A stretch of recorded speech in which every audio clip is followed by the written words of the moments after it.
Baik, bismillahirrahmanirrahim. Assalamualaikum warahmatullahi wabarakatuh. Untuk pertemuan minggu ke-6 ini akan kita laksanakan secara online gitu ya. Nah, untuk pertemuan hari ini yang kita bahas nantinya akan ada input output. Nah, sebelumnya kalian sudah, melaksanakan pretest ya, pretest semua. Nah, itu materinya materi input output yang akan saya sampaikan di sini. Nah, oke, jadi pertemuan ini kita fokus gitu kan ke input output modul gitu kan. Oke, saya next. Nah, jadi di sini untuk input output problem ya. Jadi untuk masalahnya, modul input output itu bukan hanya sekumpulan konektor mekanikal ya, yang menghubungkan perangkat ke sistem bus. Nah, sistem bus sendiri itu apa? Itu merupakan jalur komunikasi utama di dalam komputer yang menghubungkan komponen-komponen kayak di sini ada CPU, kemudian ada memori, kemudian ada input dan output modul itu sendiri gitu, dan juga untuk perangkat lain di dalam sistem. Nah, bus ini memang, di situ penting ya, karena di situ merupakan jalur komunikasinya utamanya. Nah, makanya, input output modul di sini akan jadi berperan penting untuk, proses nantinya ke prosesor dan segala macamnya. Nah, karena erat hubungannya kaitannya dengan, external device kita gitu kan. Kita membaca dari keyboard, printer, dan segala macamnya itu nantinya akan ada di jalur komunikasi itu, di sistem bus-nya itu. Nah, input output modul itu berisi logika yang berfungsi untuk melakukan komunikasi antar perangkat, peripheral, dan bus system, gitu. Nah, mengapa peripheral tidak dihubungkan langsung ke sistem bus-nya ini gitu kan. Nah, karena perangkat peripheral itu sangat beragam ya, misalnya ada keyboard, kemudian ada mouse, kemudian ada printer, hard disk, ada scanner, sensor, monitor, dan segala macamnya itu masuk ke situ gitu kan. Nah, karena, wide variety of peripheral, jadi tadi ada beberapa macam, jenisnya untuk peripheral dan ya kita tidak bisa untuk menghubungkan langsung ke sistem bus-nya ini gitu. Kemudian, delivering different amounts of data. Jadi jumlah data yang dikirimkan itu juga berbeda-beda gitu kan untuk setiap peripheralnya. Kemudian at different speeds. Speed-nya, kecepatannya untuk transfer datanya itu berbeda-beda, bergantung dengan peripheralnya. Dan juga, difference format. Jadi formatnya berbeda untuk mengirimkan. Nah, begitu. Jadi, fungsi dari modul input output ini secara sederhana, yang pertama dia bisa untuk menghubungkan ya, menghubungkan perangkat luar dengan sistem komputer yang ada di, komputer kalian atau laptop kalian gitu. Kemudian dia bisa untuk menyesuaikan perbedaan kecepatan transfer datanya itu, terus bisa untuk menyesuaikan format data, nah mengatur proses kirim dan terima data. Nah, makanya di sini perlu kan ya, diperlukan yang namanya input output modul untuk bisa, menanggulangi dari si problem-problem ini gitu. Nah, fungsi input atau output, modul. Nah, ini ada interface to CPU and memory, ada interface to one or more peripheral. Nah, artinya interface to CPU and memory, di situ modul input output itu memiliki antarmuka ke CPU nih dan juga ke memorinya gitu. Maksudnya apa? Maksudnya kalau misalnya, modul input output itu bisa menerima perintah dari CPU. Nah, kemudian modul input output itu bisa mengirim data ke memori juga gitu.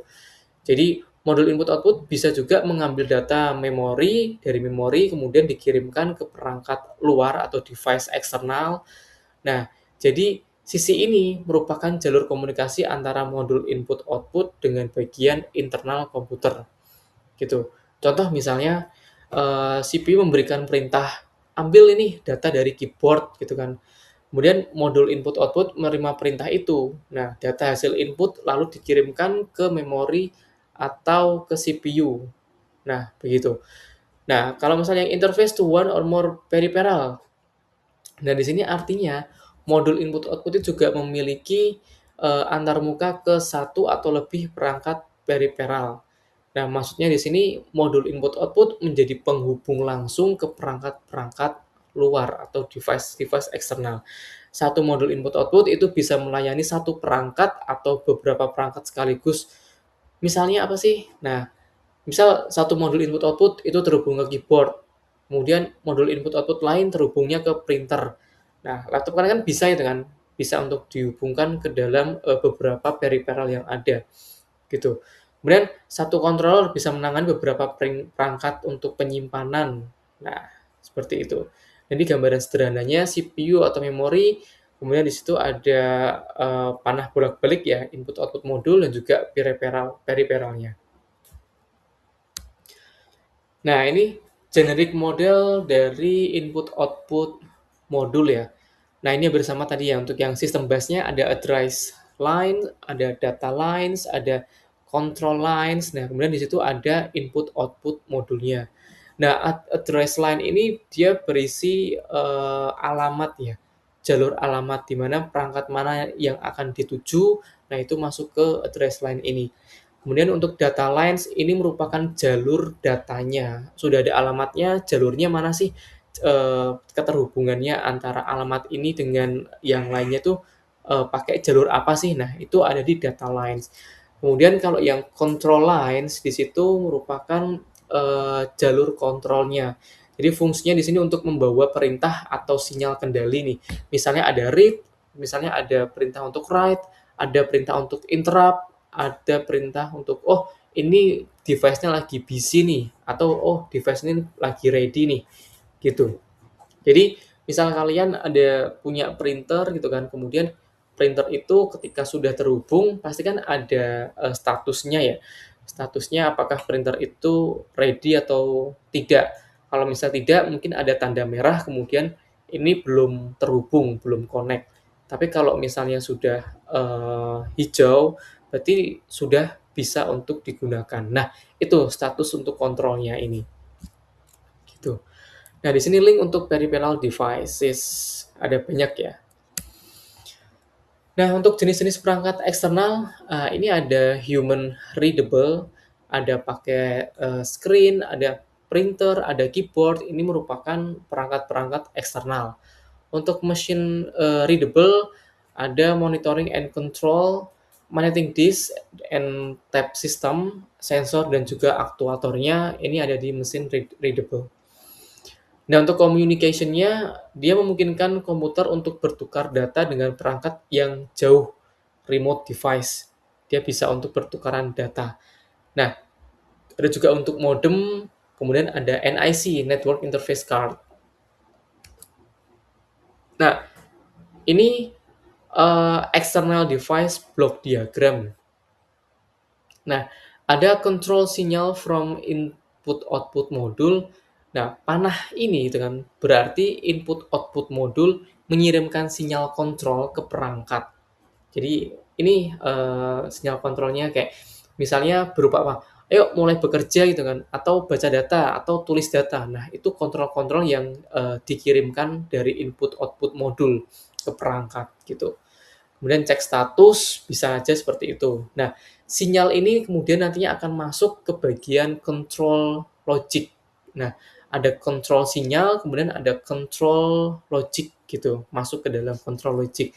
Nah, di control logic, dia bagian yang mengatur kerja dari perangkatnya gitu. Nah, fungsinya di sini menerima perintah dari input atau output modul tadi yang sebelumnya, kemudian mengendalikan operasi-operasi perangkat nih. Kemudian menentukan kapan data itu akan diproses. Gitu. Di sini sederhananya mungkin control logic itu seperti otak kecilnya pada perangkat ini ya. Misalnya pada keyboard saat kalian tekan gitu kan tombolnya, kemudian control logic-nya itu mendeteksi ada input, lalu mengatur agar data tombol itu dikirimkan ke buffer, kemudian status dikirim ke input output modul gitu. Ini ada buffernya gitu kan, ada buffernya. gitu. Nah, itu. Jadi kemudian ada nih yang namanya status sinyal gitu. Ketika sudah sampai ke control logic, kemudian, ada nih status sinyal to input output modul. Jadi panah ini itu kan berarti perangkat itu akan mengirimkan status kembali ke input output modul. Misal statusnya, oh ini ready, oh statusnya busy, error, atau datanya available gitu kan. Nah, maksudnya di sini perangkat akan memberitahu kondisinya, misal perangkat itu sudah siap atau sedang sibuk gitu kan. Atau kalau di printer itu ada error, kertasnya lagi jam, paper-nya habis, ya gitu-gitu ada statusnya, gitu. Jadi komunikasinya bukan hanya satu arah, jadi ada dua arah. Jadi input output modul memberikan perintah, lalu perangkat itu akan membalasnya dengan status, gitu. Nah, kayak misalnya printer gitu kan, saya mau memberikan perintah ke itu, si printer gitu kan, print-kan, kopian ini 5 kali gitu kan. Nah, kemudian ada komunikasi dua arah, di mana status dari printernya itu sudah ready atau belum. Nah gitu, makanya ini disebut sebagai komunikasi dua arah. Nah, kemudian ada input output module function gitu kan. Nah, ada control and timing, artinya di sini modul input output itu akan mengatur dan menyelaraskan jalannya pertukaran data antara bagian dalam komputer dan perangkat luarnya ini, gitu. Kemudian CPU communication, nah dia akan bisa berkomunikasi dengan CPU. Input output harus bisa berkomunikasi dengan CPU, gitu. Nah, misalnya bentuk komunikasinya menerima perintah dari CPU, kemudian mengirim status perangkat ke CPU, kemudian mengirim data ke CPU. Nah, gitu.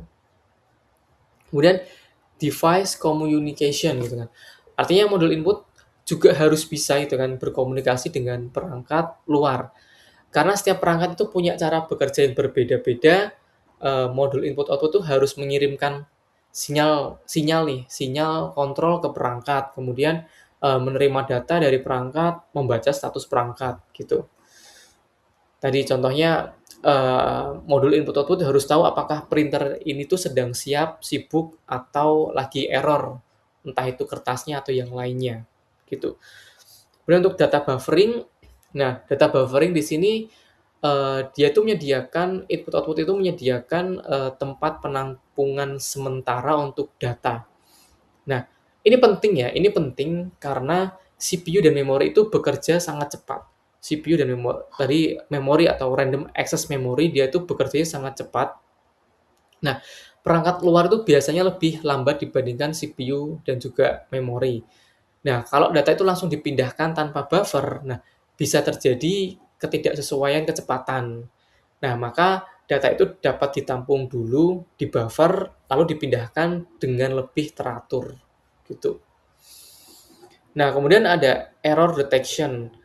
Nah, error detection ini artinya, input output harus bisa untuk mendeteksi kesalahan saat komunikasi atau transfer data. Nah, kesalahan itu misalnya perangkat ternyata tidak siap, atau data yang dikirimkan itu rusak, atau terjadi gangguan saat transfer. Nah, jadi dengan error detection ini, sistem bisa untuk mengetahui bahwa ada masalah, lalu memberikan peringatan atau mengambil tindakan. Begitu. Nah, terus input output modul diagram ini gitu. Ada yang namanya data register gitu kan. Di situ tempat penyimpanan sementara untuk data selama proses transfer gitu. Contoh misalnya kayak gini. eh, Saat keyboard itu ya mengirimkan ketikan itu kan karakter ya. Nah, data itu masuk dulu ke data register. Nah, kemudian saat CPU itu ingin mengirim data ke printer, nah data dari CPU itu juga bisa ditaruh dulu di data register.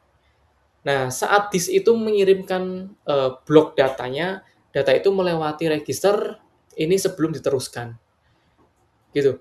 Nah, kenapa sih perlu data register gitu kan, kenapa nggak langsung aja gitu kan, kenapa harus ada data register. Nah, karena data itu tidak selalu langsung dipindahkan seketika. Jadi harus ada tempat singgah sementara supaya tadi transfernya lebih teratur karena kecepatannya berbeda-beda biar bisa ada penyesuaian dulu gitu kan. Kecepatannya juga bisa diatur. Datanya tidak hilang gitu kan.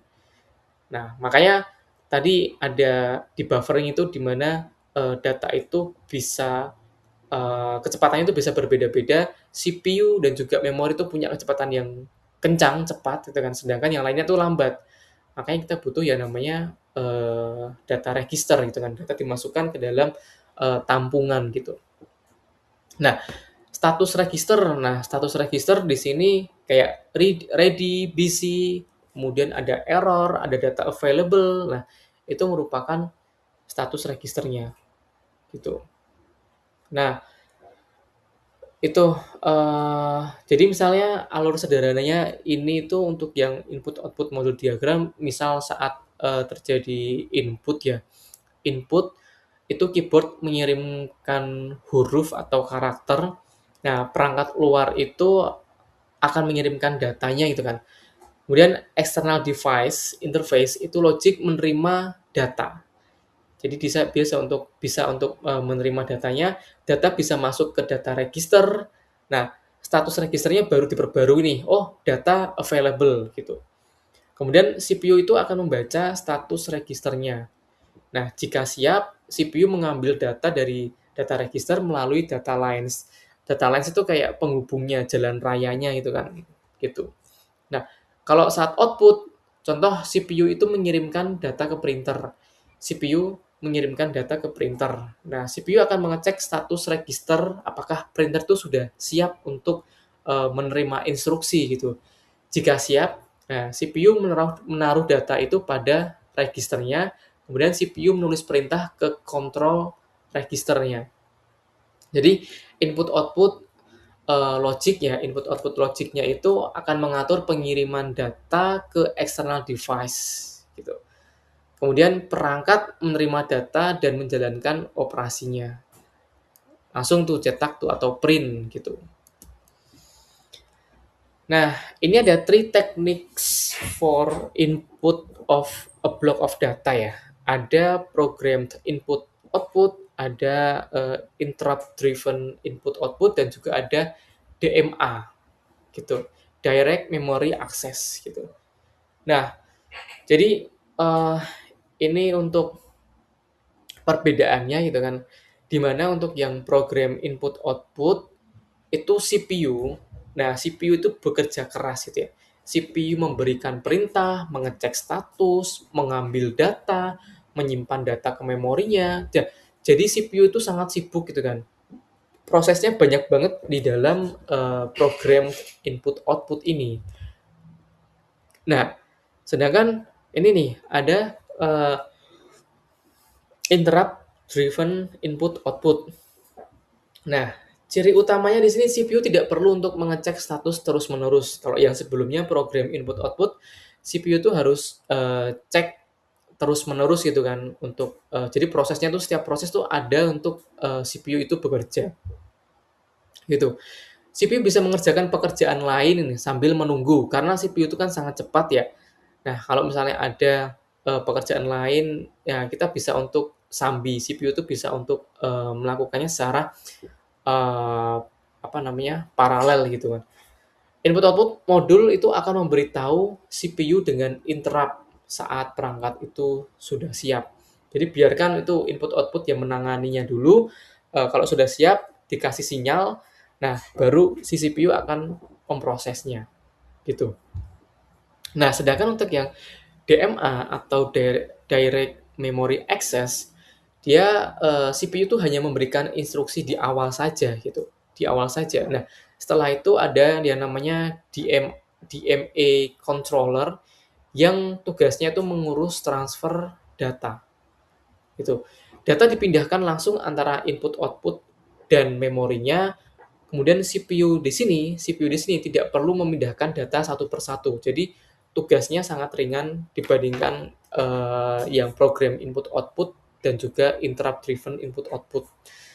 Nah, kelebihannya di sini, eee, ini untuk DMA ini sangat efisien ya dibandingkan yang lainnya untuk masalah transfer data besar. Karena CPU dibebaskan dari pekerjaan detail transfer-transfer ini, gitu. Nah, ini untuk input output step-nya, CPU ngecek input output modul device status ya. Nah, kemudian input output modul mengembalikan statusnya, oh statusnya itu sudah ready ini. Nah, jika ready, CPU akan request data transfer. Nah, dia akan request untuk transfer datanya. Kemudian input output modul akan mendapatkan data dari device, input output modul akan transfer data ke CPU. Nah, di sini sangat perannya CPU sangat vital banget dan juga sangat sibuk sekali gitu kan. Nah, input output techniques. Nah, ada program, ada interrupt driven, ada direct memory access atau DMA gitu. Nah, untuk yang program input output ini, nah data itu dipertukarkan antara CPU dan juga modul input output. Ada tukar-tukaran gitu kan antara modul input output-nya dan juga prosesor CPU-nya. Nah, CPU menjalankan program yang membuat CPU itu mengendalikan langsung operasi input output-nya, termasuk memeriksa status perangkatnya, mengirimkan perintah bacanya atau tulisnya, kemudian memindahkan datanya. Nah, dia mengambil alih gitu kan, dia perannya sangat vital banget untuk yang CPU-nya ini, prosesornya ini. Nah, saat CPU itu memberikan perintah ke input output modul, CPU harus menunggu sampai operasi input output selesai. Karena CPU itu cepat, tapi untuk memproses yang input output modul itu lambat. Jadi CPU itu harus menunggu sampai operasi input outputnya ini selesai. Jadi yang seharusnya prosesor itu bisa untuk mengerjakan pekerjaan yang lainnya dulu, ini harus nunggu dulu gitu kan, harus nunggu dulu sampai selesai. Jadi masih ada waktu untuk si CPU ini istirahat.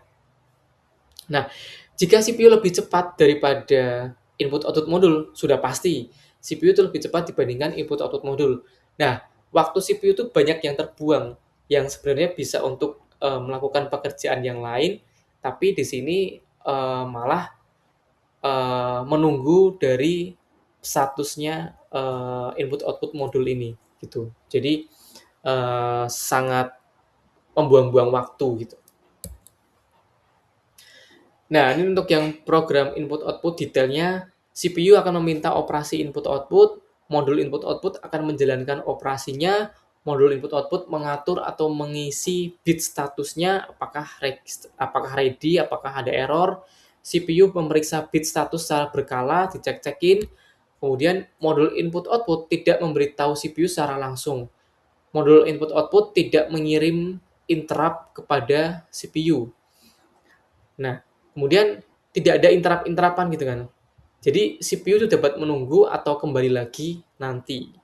Nah, itu untuk yang program input output. Nah, di sini input output commands-nya, perintahnya input output. Jadi, untuk menjalankan instruksi yang berkaitan dengan input output, prosesor ini akan mengirimkan sebuah alamat yang menunjukkan model input output tertentu dan perangkat eksternal yang dituju serta sebuah perintah input output-nya. Nah, CPU mengirimkan alamat, nah itu kita bisa untuk identify modulnya, kalau misalnya device-nya if lebih dari satu per modul gitu. Kemudian CPU bisa untuk mengirimkan perintah, perintah misal control, bisa untuk test, untuk bisa read, bisa untuk write. Nah, jadi intinya di sini saat prosesor itu ingin melakukan operasi input output, nah prosesor terlebih dahulu mengirimkan alamat untuk menentukan modul input output dan perangkat yang ditujunya. Nah, setelah itu prosesor akan mengirimkan perintah input output. Perintah tersebut bisa berupa control untuk mengaktifkan perangkat, tes untuk memeriksa status, read untuk mengambil data dari perangkat ke buffer internal, kemudian write untuk mengirimkan data dari database ke perangkat. Gitu. Di situ perintah dari input output-nya. Nah, ini untuk addressing input-output devices gitu. Nah, ini intinya di pemrograman input-output, perpindahan data itu sangat mirip dengan akses memori jika dilihat dari sudut pandang CPU-nya, gitu. Kemudian setiap perangkat itu punya unique identifier-nya. Nah, nanti akan ada yang namanya memory map dan juga isolated gitu. Jadi dalam pemrograman input output ini, CPU akan mengakses perangkat input output dengan cara yang mirip seperti saat mengakses memori gitu. Kemudian setiap perangkatnya itu memiliki alamat atau identitas sendirinya. Tadi ada address-nya gitu kan. Saat CPU itu akan mengirimkan perintah input output, alamat perangkat tujuan itu ikut dikirimkan juga gitu. Lalu modul input output-nya akan memeriksa address line-nya untuk mengetahui nih apakah perintah itu memang ditujukan kepadanya gitu. Nah, jika CPU, memori dan juga input output-nya itu menggunakan bus yang sama, maka pengalamannya bisa dilakukan dengan dua cara ini, ada memory map input output atau isolated input output gitu. Nah, apa sih ini gitu kan? Nah, memory map input output. Nah, ini intinya di sini jadi perangkat input output dan memori itu menggunakan ruang alamat yang sama, alamatnya sama itu kan. Karena itu CPU itu memerlukan perangkat input output seperti lokasi memori biasa. Nah, jadi operasi input output itu tampak seperti operasi read dan juga write ke memori tanpa perlu instruksi khusus input outputnya. Nah, itu untuk yang memory map. Sedangkan untuk yang isolated input output itu perangkat input outputnya dan memori itu memiliki ruang alamat yang berbeda. Kalau yang tadi itu sama, kalau yang isolated itu berbeda. Nah, karena terpisah ya, tidak sama, jadi sistem itu memerlukan jalur pemilih jalur alamat ya, kan terpisah gitu kan. Memilih untuk perlu untuk jalur khusus gitu kan, untuk menentukan apakah yang diakses itu merupakan memori atau perangkat input outputnya gitu. Jadi selain operasi input output, dia memerlukan instruksi khusus dan jumlah perintah yang tersedia.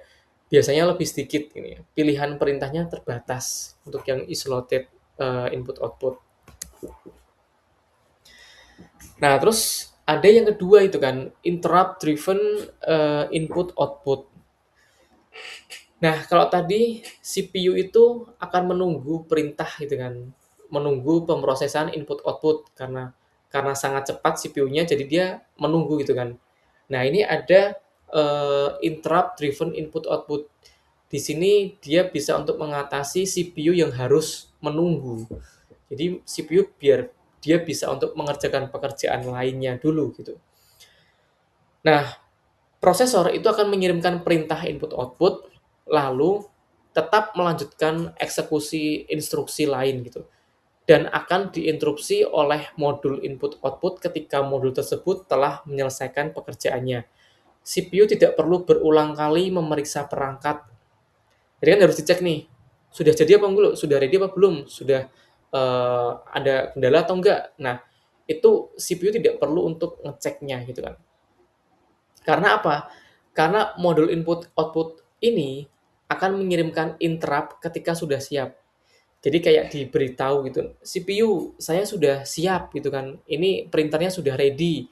Nah, begitu. Jadi bukan CPU yang akan ngecek ngecek ngecek terus, tapi ini ada sinyal berupa interrupt ini yang digunakan untuk, memberikan, tanda gitu kan, kalau si, device ini sudah ready, gitu. Nah, interrupt driven input output. Nah, basic operation-nya di sini CPU issues read command gitu kan. Input output module gets data from peripheral uh, wishlist ya, wishlist gitu kan. CPU does other work. Artinya di sini apa? CPU itu terlebih dahulu mengirim perintah bacanya ini gitu kan. Gitu. Setelah itu modul input output itu akan mengambil data dari perangkat periferalnya.